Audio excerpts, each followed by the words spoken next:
Tous, l'Europe était le principal foyer de contamination. Le continent est aujourd'hui celui qui compte le plus de décès liés au coronavirus devant l'Asie.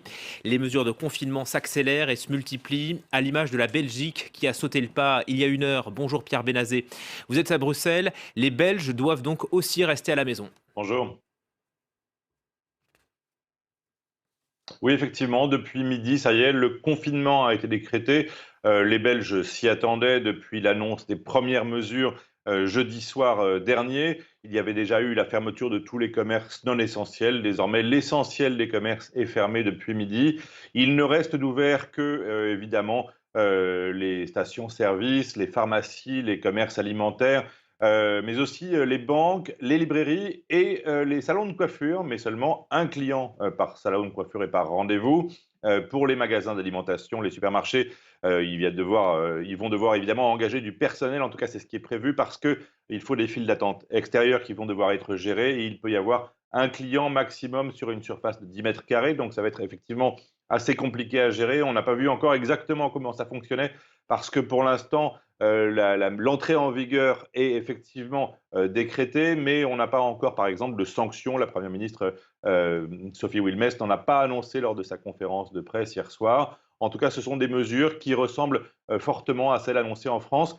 En revanche, il n'y a pas besoin d'avoir un papier, une dérogation pour prouver qu'on se rend à son travail, puisque le télétravail n'est pas possible dans certains cas. Pas besoin de papier spécifique non plus pour aller se promener en forêt. Le gouvernement belge encourage les activités physiques et les sorties, mais uniquement en famille, dans le cercle avec lequel on est confiné à la maison.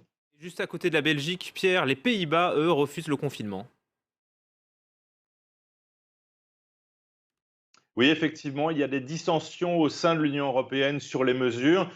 Ces mesures cette attitude, cette stratégie de refus du confinement a été annoncée par le Premier ministre Mark Rutte.